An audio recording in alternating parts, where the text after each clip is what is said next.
We're now going to talk to one of the managers of Impax Environmental Markets, so Fotis Chatzimichalakis. And Fotis, good morning. Morning, James. Morning, Andrew. Nice to be talking to you and your viewers and listeners today. Thank you very much for doing this. I think it's the first time we've had Impax Environmental Markets on, actually. So, as per usual, could you just sort of run us through the case for the fund, please? Yes, absolutely. So, maybe starting with slide 2, just a quick word on who Impax is. So, Impax is a specialist asset manager, has been around for about 25 years, and it's really focusing on investment opportunities arising from the transition to a more sustainable economy. We started in the UK. Today we have presence in Europe, US, and Asia, and we have an investment team of more than 80 people. So large, dedicated resource looking at this theme, this transition, and related opportunities. So if we go to slide 3, just to give an introduction on Impax Environmental Markets, on IEM. So this is a trust that is investing in global, small and mid-cap companies that are active in environmental markets. So essentially focusing on pure play solution providers to environmental problems, solutions that allow a more efficient delivery of basic needs in the society. We think this is a part of the market that has been enjoying superior growth, and the long-term investment thesis has only become stronger over the years. I mean, going back, it was reinforced with the introduction of net zero targets. Then we had the COVID crisis, which highlighted the need to manage systemic risks like climate change. And then last year, of course, the energy crisis, which really accelerated decarbonization across a wide range of end markets. So the thesis is becoming stronger. In terms of companies in the trust, they need to be, as I said, pure play. So they need to have at least 50% of their revenues coming from environmental markets. 50% is the minimum. The actual across the portfolio is closer to 80%. So real focus on the pure play companies. As you can see on the right-hand side of this slide, we are well diversified across the different themes within environmental markets, and I'll talk more about that in a bit. And then what you're getting with IEM in terms of styles is definitely exposure to smaller and medium-sized companies, exposure to growth as a style, and a general cyclical bias, but with a balance between cyclicals and defensives. And then final point, of course, we do focus on proven profitable companies, so we don't have exposure to sort of the hyper growth style. Obviously, the past year and a half have been tricky for growth as a style and for smaller and medium companies. So after the growth to value rotation last year and the underperformance of smaller companies this year, the portfolio has derated significantly, I would say, and is trading at a valuation which is in line with the very long-term average, despite the investment thesis having become stronger. And then final point on this slide that I would make is, obviously having been active in issuing shares when the trust was trading at a premium, now that a discount to NAV has emerged, the board has been active in buying back shares. So there is a stated intention to keep the trust close to NAV during normal market conditions. Excuse me. If we go to the next slide, thank you very much. So here you can see the team that manages IEM. So, I joined Impax in January 2015 after finishing a master's in electrical engineering and renewable energy. Bruce and John have been at Impax pretty much since day one. So the three of us are the co-PMs, very stable portfolio management team. And then beyond us, you can see, we have Evie Patterson in the portfolio team, an analyst that brings in some broader sustainability expertise. We have Justin Winter, who is a real specialist in water-related investment opportunities. And Lisa Bovilan, our head of stewardship and sustainability, and Simon Higo, our head of investment risk, who act as sounding boards for the team. Final point here, beyond the people you see on this slide, of course, there is a wider Impax team. So again, a very stable team. We have been, growing as a resource over time, and all these people feed ideas into IAM. If we go to the next slide, thank you. So here you can see the basic hypothesis that underpins all of the impact strategies. So as I said, we believe that the economy is in transition from a depletive economic model to a more sustainable way of doing things. A lot of drivers sort of supporting and underpinning this transition. Technological costs are coming down, so they enable a better way of doing things. Consumers are changing their preferences, and quite interestingly, policy has been, a constant support for these markets. And even in the past 18 months, with so much sort of other things going on in the macro landscape, we have seen continued policy support. So this thesis underpins the basic sort of investment hypothesis behind IAM and, all strategies at Impax. If we go to the next slide. Thank you. You can see, some examples of how this transition is translated in, in different sectors. And, the message here is that IAM is really benefiting from these transitions and focusing on the winners and avoiding the losers on the left of this slide. Let's go to the next slide, please. So this is a slide I'd like to spend a bit of time on. This is the opportunity set for IAM, our environmental markets taxonomy, so pretty critical. So my first point on this slide is that environmental markets is a very dynamic and evolving opportunity set. So there is a lot of innovation, new technologies that come up. So the fact that we have been doing this for almost 25 years, I think does set us apart. We have a lot of experience in classifying environmental markets, understanding what's in and what's out, and staying on top of the changes. And we also have a long-standing partnership with FTSE, where we helped them develop their environmental market indices. So if we just talk about the 6 boxes you see here, the 6 sectors within environmental markets, the first one is energy. So this sector covers how we generate renewable energy and how we can reduce our energy consumption and sort of be more efficient. There are all sorts of forecasts out there, and whichever you look at, the conclusion is that we are in a process of a massive decarbonization, reducing our reliance on fossil fuels, looking to be more efficient in how we use energy. So on the generation side, we have technologies like wind, solar, hydro, also hydrogen, and we include the developers and also the companies in the value chain that make the necessary equipment. In energy management and efficiency, we look at the electricity grid infrastructure, which also covers things like energy storage and batteries. And also we look at how can we save energy across end markets like buildings with insulation panels, heat pumps, efficient air conditioning, efficient lighting, just some examples there, but also industry with factory automation, with robotics, a lot of interesting technologies there as well. So that was energy.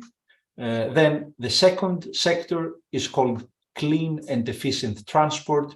So transport accounts for, I think, about 20% of global carbon emissions, but it's also responsible for a lot of air pollution in cities, which is increasingly highlighted as a risk for public health. So what are we looking for here? We have solutions from public transportation and bicycles all the way to electric vehicles and sort of shared mobility business models. Then we have the water sector. About 40% of global population is affected by water scarcity, and this is only getting worse with climate change. It's obviously a massive issue. And we are investing in water treatment, water infrastructure, and also water utilities. Moving on, we have the circular economy, another pretty important issue out there. We feel this is an area that's not very well understood by the market, and we have actually been increasing our exposure to this space in the past few years. So the problem here, I would say, is pretty obvious. I mean, just to give you some stats, 98% of plastics today are not recycled. 33% of food is just thrown away. So we have this linear economy, which leads to a lot of wastage, a lot of pollution. In circular economy, we look at how products are being made, the potential, for example, to use biomaterials instead of petrochemical-based materials. We look at how products are being used during their lifetime, what resources are being consumed there. And finally, at the end of life stage, we include the waste infrastructure and recycling technologies that help us close the loop. Then we have sustainable food and agriculture. I mean, again, pretty impactful sector. Agriculture accounts for about 30% of global emissions, 70% of freshwater withdrawals. So again, very significant environmental impact that needs to be managed. At the same time, as I was saying before, consumers are changing their preferences. They're becoming more and more conscious around the environmental footprint of the food products they consume. So what are the opportunities here? We look at solutions that improve agricultural productivity, so using less water, less fertilizers, having more software capabilities in agricultural machinery. We look for sustainably managed forests, which reduces land degradation. And finally, we look for organic and alternative food products that are less processed and typically use less inputs, less fertilizers. And then final box at the top right of this slide, smart environment. So here we recognize that the world is increasingly interconnected, technology dependent. So there is an opportunity to invest in software and technology solutions that will form the backbone of modern economies and enable a more efficient, less pollutive way of doing things. So just to give you a few examples here as well. First of all, we look at how we design products, what are the software tools we use. I mean, designing products is where everything starts from. There are all these studies out there suggesting that how you design a product is the single biggest determinant of the environmental footprint of that product during its lifetime. So quite a big opportunity. Then we focus on solutions around connected infrastructure, so things like remote operation and monitoring of assets, things like preventative maintenance. And then finally, we look at opportunities in the cloud infrastructure space. Cloud is what enables all of these other solutions, all of this connectivity, and also, a lot of opportunities around power management in data centers. So this is our environmental markets taxonomy. These are the types of sectors that we invest in. And just reiterating that for a company to get in IEM, it needs to have at least 50% of its revenues coming from one of these solutions. So if we go to the next slide, just this really quickly shows, what the fast growth we have seen in this opportunity set. So in the universe, we had about 250 companies above 50% exposure back in 2000. Today, we have more than 1,500 companies and a few trillions of market cap. So really broad and growing universe. If we then go to the next slide, you can see the long-term performance of IEM. So looking at over 5, 10, 3 years, pretty strong track record, I would say. Obviously, the past 18 months have been more tricky with the rotation from growth to value last year. and the underperformance of smaller companies this year. Going to the next slide, this shows that, we do have this strong long-term track record. At the same time, there's a very strong positive environmental impact from the companies that IEM is investing in. So both in terms of emissions avoided, water treated, saved, clean water provided, renewable energy generated, and also waste recycled. I should emphasize that this is an output of our investments. So, from the very way we select companies, we know they will have a positive environmental impact, and this just communicates that impact. This is not something we're trying to optimize. We choose the best companies from an investment point of view, and this is just the impact they are delivering. Going on to slide 11. So this is how the portfolio looks like today. Just reiterating, at the top left, focus on small and medium-sized companies. You can see the weighted average market cap around $9 billion US. At the top right, pretty well diversified in terms of regions. Bottom left, I talked before that we do have a small cyclical bias versus global markets, but definitely a lot of defensive opportunities in there as well. And we have actually been increasing our defensive exposure in the past 3 to 5 years, given the more fragile macroeconomic environment. And then finally, bottom right, in terms of sector exposure in sort of a more geeks lens, we do have quite a big exposure in industrials, which one would expect. A lot of our companies make products that solve environmental problems.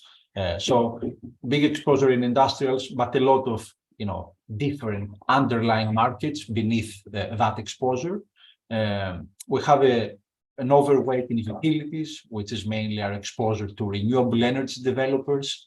And I would say, looking at how this graph has evolved over the long term, I would say a lot more information technology exposure, materials, even healthcare. So we are trying to find diversifying companies that still have strong environmental credentials. If we go on to the next slide, so this is the top 10 of IEM. I would say the common theme of these companies is generally resilient business models and reasonable valuation. So, just to give you a couple of examples, starting at the top, PTC is a software company making software for industrial markets. This is used to design products, going to the point I was making before about product design, but also monitoring them through their lifetime with what is called product lifecycle management and with applications like preventative maintenance. We like PTC because it has a defensive business model, which is subscription-based, and also very low customer churn. The engineers that use this software usually stick with it for the length of their career. So pretty interesting company. Second one you see on this list, Clean Harbors, which does hazardous waste management in the US. So very strong environmental credentials, but also pretty attractive market because of its high barriers to entry. I mean, it's very, very difficult to get permits for new facilities like that in the US. So, Clean Harbors is definitely one of the leading companies there. And then maybe a final example that I would give is a bit further down the list, Northland Power, which is one of the biggest offshore wind developers globally. So very strong track record. At the moment, facing a few issues with capex inflation, which sort of is creating a bit of weakness in the sector, but longer term, it's a company that we think has a lot of structural drivers, given the ambitious targets for offshore wind around the world. And then just finishing off in the next slide, sort of looking a bit more forward-looking in terms of valuation and outlook. Just returning to the point I made at the beginning, we have been through a period of pretty macro-driven markets. So we have had the rotation from growth to value last year and the weakness in small caps this year. So that has led to a significant derating in the portfolio.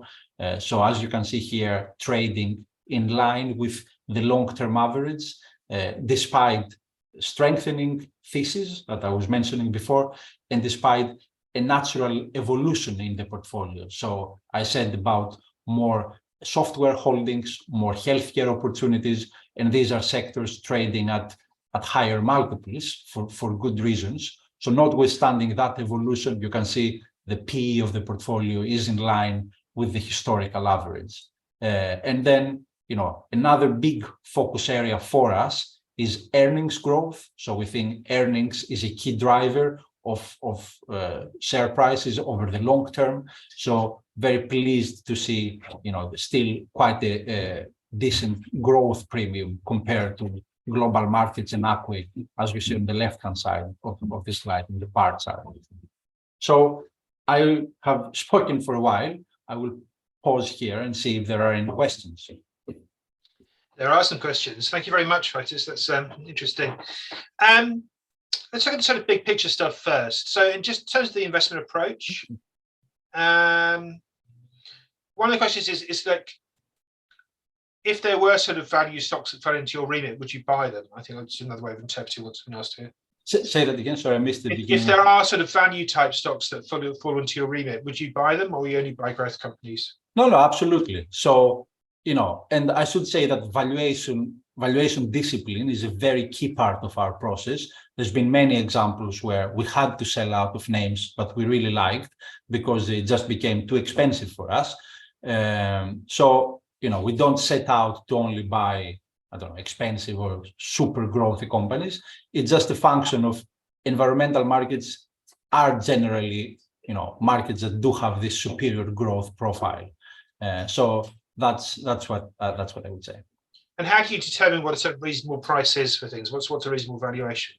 Yes. So for every company that we have in the trust, we have our own valuation model, which looks at a range of possible scenarios, sort of a fair value, a more blue sky, sort of bull case scenario, and the bear case. So, as share prices move within these three scenarios, as they get above what we think is a fair value, then we would sort of start reducing our exposure to these companies. And if the share price goes above our best case scenario, then we would have to sell out of them. So, and in terms of how we assess what is a fair value, we sort of look at, these are, as I said before, companies with pretty attractive long-term growth outlooks. So it's a triangulation of DCF multiples. There's a few different lenses that we look at valuation. Okay, thank you. You got the sort of cyclical defensive split there. What's the sort of, do you try and always keep that roughly 50-50, or is that just an accident of time at the moment? Yeah, so we have really tried to add to our defensive exposure over time. So if you looked at this chart 5-7 years ago, our defensive exposure would be 10 percentage points lower. So, defensiveness and diversification have been key priorities in the past 5 years. And, looking ahead, recognizing the sort of cyclical bias in these markets, we are always trying to find pockets of defensiveness. I should emphasize here that when we talk about defensiveness, we talk about operational defensiveness. So not necessarily, defensive, we don't sort of look at share price defensiveness, but, we're more interested in companies that have resilience in their earnings delivery. So that's how we classify something as defensive. Okay, thank you. As you say, you've got a bias to small cap. So the question here is would this fund work as an open-ended fund, or are there reasons why it works best as a trust? Yes, so this fund is part of the specialist strategy, which also has an open-ended vehicle. But of course, in the trust, you have sort of all the benefits that come with a trust structure, like leverage, just as an example. Okay. there's a lot of questions around sort of ESG actually. So I suppose that the big one really, I suppose, is that you talked here, you don't target these numbers, that there's just a byproduct of what you're buying.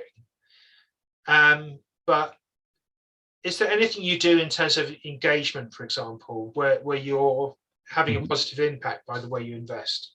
Absolutely. So this is what the companies are doing. So we know that they provide products and services that have this sort of positive environmental impact. Now, there is another strand of the work we do, which is our ESG work, which is about how the companies conduct their business. So there we look at things like sustainability disclosures, carbon reduction targets. We look at governance, of course, board structures, remuneration, shareholder rights. We look at the social aspect of ESG with more around, equity and diversity and inclusion, human capital management. So, we do a lot of work on ESG before we buy a company. We do our own analysis, our own assessment. We then update this analysis annually. And once we invest in a company, we engage a lot with them to, because we engage with a lot of companies, all of our holdings. So there's a lot of transferable knowledge. We can sort of help them understand what is best practice in the sector and, start a journey, because we tend to invest in companies for the long term. So, try to help them work with them as they develop their sustainability disclosures. Okay, thank you. A specific question about clean harbors and how that fits within kind of like ESG approach, because it's hazardous waste. Can you talk a bit more about that, please? Yes. So, as I was saying, it does sort of hazardous waste management. So, how does this fit into the environmental markets framework? I mean, it's really about the fact that effective disposal of hazardous industrial waste, is really a massive pollution risk. So you do need these facilities to avoid that pollution. Also, something else that this company does is, part of the waste it collects, that also includes waste oil. So it re-refines that and sells it. So it gives a second life, which sort of, helps in the resource efficiency angle. And then because it's pretty strong operator in terms of how it manages its facilities, avoiding spills, sort of pollution from that. So I would say it's a pretty strong operator in terms of its sustainability credentials. Okay, thank you. How much of the portfolio is exposed to kind of regulated utilities? Yes. So if we go to the positioning slide, which is one before that, so you can see we have about 13% exposure in utilities. So that includes a couple, one or two water utilities, and then the rest would be renewable energy developers. So, that would be the exposure to regulated utilities. And of course, there we have different markets. And sort of, typically the renewables would have broad market exposure, so not so much single market unless there's a good reason for that. Okay, thank you. You've got there the exposure to Asia Pacific. We do read an awful lot about what China's doing in terms of renewables and and water management and that sort of stuff. Do you envisage having a bigger exposure to emerging markets within the fund? Yes. So that has been, something we've been looking for a while, because, you would think naturally that in Asia Pacific, there's countries that would benefit from, provision of these types of solutions. The challenge we have found is, to pinpoint companies that have this pure play exposure, 50%, because usually you tend to have quite a lot of diversified, some conglomerate type of businesses there. But nevertheless, we have been looking at ideas there, and we have actually found a few ideas. I mean, only this year we have added 2 names in the region, 3 actually, apologies. So, there's definitely opportunities. And I would say in China specifically, there is there's a bit of a shift. So if you look at 5 years ago, what were the opportunities there? It would be more infrastructure related. So the likes of waste management, water, utilities. I think now there's a lot more sort of breadth of opportunities. And as the Chinese government sort of, there is this push for technology independence in China. So that benefits companies that have this sort of local champion status, where they have Chinese companies with strong position in China that benefit from that strive for technology independence. And, we do have an investment. One of the names I was talking about this year does benefit from that theme. Cool. One question I think is interesting is that by focusing on companies that are only sort of 50% of the way there in terms of falling into your sectors, are you potentially missing out on potential investment opportunities? Yes. So, this trust, this is not a sort of transition trust. So, there are companies we recognize that are sort of on the journey to sort of become more pure play. But here we only focus on the ones that, are already there and they have made that transition. So that's, definitely something one should be aware of. Okay. Obviously, we're all sort of looking at climate change going on around us now. How much importance do you think there is on the effect of what's happening to your sector to public policy and subsidy and that sort of thing? Yes. So I think sort of a few things to say here. First of all, as I was saying before, we invest in proven and profitable businesses. So, situations where the business model works and it's not entirely reliant on policy. Now, having said that, policy is a driver for these markets. And I think, that we have seen that over the long term being a pretty positive sort of impact. We do spend time looking at policy. We have a policy team internally, people who sort of, feed into the different organizations and consultation processes, and then help us understand the so what and what does it mean for our investments and for idea generation. And, going back to what I said at the very beginning, it's been pretty encouraging to see that even in the past 18 months, with everything else that's going on, things like the sort of Repower EU package, the Inflation Reduction Act in the US, and more recently the Europe Green Industrials Plan, these are potentially significant tailwinds for these types of opportunities. So definitely something to have in mind. Okay. Do you look at the scope 2, scope 3 figures on when you're looking at the measuring the emissions of yes. the portfolio? So if we go to the impact slide, just to sort of clarify that as well.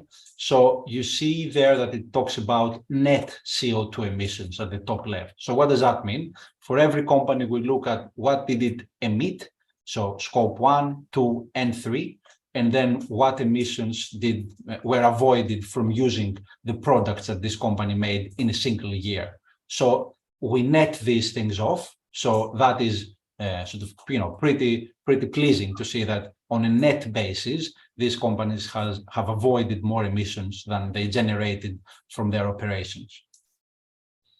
Thank you. One sort of final question from me, I think, because we're running out of time.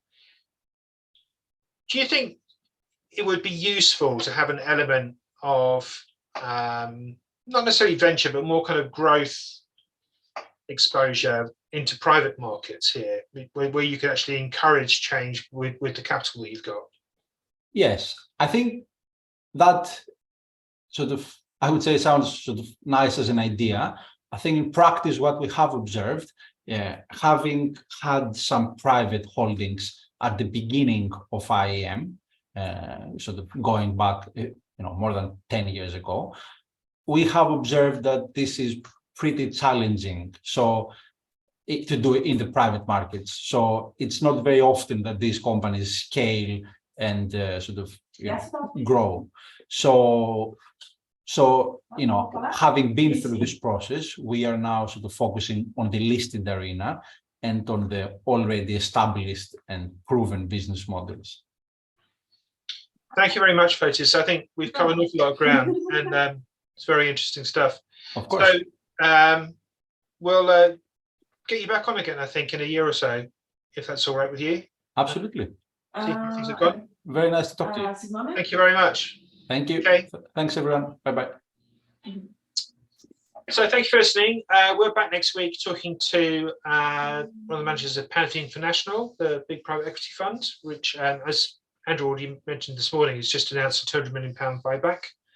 Fingers crossed that will go up. That's one of my investments.